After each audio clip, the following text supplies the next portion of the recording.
মুরগিকে বারবার খাবার দিলে আসলে কী উপকার হয় এবং মুরগির খামারে মুরগি ভালো করতে হলে কেমনভাবে আপনার ম্যানেজমেন্ট কিন্তু করতে হবে সেটা জানতে হবে।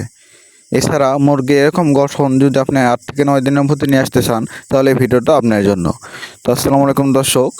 তো যারা নিয়মিত আমার ভিডিও দেখেন তো দেখতেই পাচ্ছেন এখানে মুরগি ছিল, তো আমি আপনাদের বলছিলাম যে নেটের উপরে মুরগি নিয়ে যাব।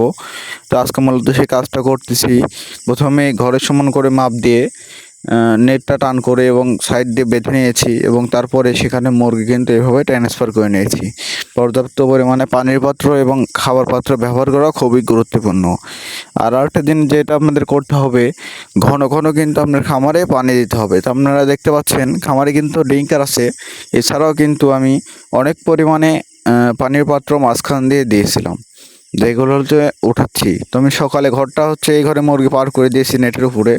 তো সকালে ভিডিও করতে পারি নাই, তাই দুপুরের দিকে করতেছি। তো দেখতে পাচ্ছেন পর্যাপ্ত পরিমাণে পানির পাত্র থাকা সত্ত্বেও আমি কিন্তু মাঝখান দিয়ে দিয়েছিলাম। একটাই কারণ, এখন যেহেতু মুরগি ছোট, এই সময় কিন্তু তাকে অধিক পরিমাণে খাবার পাত্র এবং পানির পাত্র দিতে হবে যদি আপনি রেজাল্ট ভালো করতে চান তাহলে। আর মুরগি সব থেকে কিন্তু ভালো হয় আপনার হচ্ছে 15 দিনের মধ্যে যদি আপনি মুরগির একটা ভালো গঠন নিয়ে আসতে পারেন, ওজন একটু ভালো নিয়ে আসতে পারেন, তাহলে লাস্টের দিকে কিন্তু এমনিতেই ভালো হবে।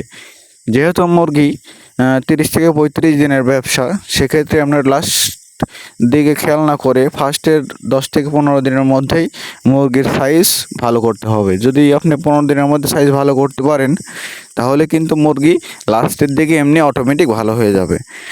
তো দেখতে পাচ্ছেন আমি পানির পাত্রগুলো উঠাচ্ছি। এখানে আমি আবার করে নতুন করে পানি দেব। সকালে একবার দিয়েছি, দুপুরে দেবো, আবার রাত্রে দেবো। এছাড়া ডিঙ্কারের পানি তো আসতেছেই। ডিঙ্কার বারবার করে পরিষ্কার করে দেওয়া, এসব করে দেওয়ার কারণেই কিন্তু মুরগি এত সুন্দরভাবে কিন্তু আছে। তো দেখতে পাচ্ছেন এরকম একটা তাপমাত্রার মধ্যেও মুরগি কী সুন্দর করে ছড়াছিটে আছে। যখন বৃষ্টি হচ্ছে তখন পর্দাগুলো নিয়মিত নামানো, ওঠানো, এইগুলো কিন্তু আপনার ম্যানেজমেন্টের মূল একটা অংশ। এগুলো আপনার অবশ্যই নজর রেখে কাজ করতে হবে। তো যেহেতু ঘন ঘন বৃষ্টি হচ্ছে, তো ঠান্ডার পরিমাণ বাড়লে অবশ্যই চারিদিকে আটকানোর পর ঘরে তাপমাত্রাটা নিয়ন্ত্রণের মধ্যে আনতে হবে। আর যদি গরম বেশি হয় তাহলে একদম চারদিকে খোলামেলাভাবে তুলে রাখতে হবে। এবং এছাড়াও বারবার কিন্তু খাবার দিতে হবে, যেহেতু ছোট খাদ্য এবং মুরগিও ছোট, অল্প অল্প করে খাবার খায়। সেক্ষেত্রে বারবার যদি খাবার দেন তাহলে দেখবেন মুরগি কিন্তু অনেক পরিমাণে বেশি খাদ্য খাবে। তো বেশি খাদ্য খাওয়ানো আসলেই আমাদের খুবই গুরুত্বপূর্ণ রেজাল্ট ভালো করার ক্ষেত্রে। তো দেখতেই পাচ্ছেন সকালে একবার দিয়েছিলাম, একদম খাদ্য খেয়ে ফেলছে, তাই আবার করে নৌকার উপরে খাদ্যগুলো দিয়ে দিচ্ছি।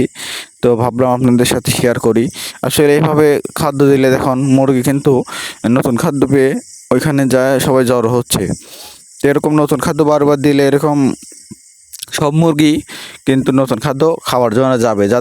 যাদের পেট ভর্তি আছে তারাও কিন্তু ওই খাবারের উদ্দেশ্যে যাবে। কিন্তু যদি ওই পাত্রে পুরানো খাদ্য থাকতো তাহলে কিন্তু মুরগিকে না ওঠানো পর্যন্ত কোনোভাবেই এইভাবে যা খাইতো না। তো দেখতে পাচ্ছেন নৌকা কিন্তু প্রায় ভর্তি হয়ে গেছে, অনেকগুলো মুরগি লেগে গেছে এবং আরও দূরের মুরগিগুলো আসতেছে। তো মুরগির সাইজগুলো দেখলে আসলে বোঝা যায় কতটা পরিমাণে মুরগি এবার ভালো হয়েছে। ইনশাআল্লাহ মুরগি আরও ভালো হবে। তো সুপ্রিয় দর্শক, আজকের মতো এই ছিল।